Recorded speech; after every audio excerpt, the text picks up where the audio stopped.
അവിടെ ചെന്ന് കഴിഞ്ഞപ്പോൾ ഞാൻ കാണുന്നത് അവിടെ വലിയൊരു സംഖ്യയിൽ ബജറംഗ് ദൾ പ്രവർത്തകരും എല്ലാം വളരെ ഉത്തേജിതരായിട്ട് പോലീസ് സ്റ്റേഷൻ്റെ പുറത്ത്, സ്റ്റേഷനിൽ തന്നെയുള്ള പോലീസ് സ്റ്റേഷൻ്റെ പുറത്ത് നിൽക്കുന്നതും ആ കുട്ടികളെ അവർ കുറേ ഉപദ്രവിച്ചു, ഒത്തിരി ഇൻസൾട്ട് ചെയ്തു സിസ്റ്റേഴ്സിനെ.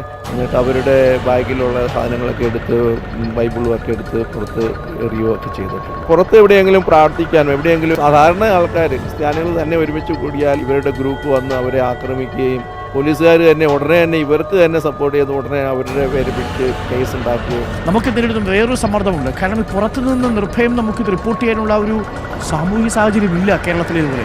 പലപ്പോഴും നമ്മൾ റെയിൽവേ സ്റ്റേഷൻ ഉള്ളിലേക്ക് നിന്നാണ് ഈ റിപ്പോർട്ട് ചെയ്യുന്നത്. അത്യന്തം അപകടകരമാണ് അവിടെ നിന്നുള്ള റിപ്പോർട്ടിംഗ് പോലും. നമ്മൾ പുറമേ നിന്ന് ഈ നോർത്ത് ഇന്ത്യൻസിൽ ഇങ്ങനെ കേൾക്കുമ്പോൾ നമുക്ക് അത്രയും ഭീകരത മനസ്സിലാകുന്നു. പക്ഷെ നമ്മുടെ സ്വന്തത്തിൽ ഒരാൾക്ക് വന്നപ്പോഴാണ് ഇത്രയും ഭീകരമാണ് അവിടുത്തെ അവസ്ഥ എന്ന് മനസ്സിലാക്കുന്നത്.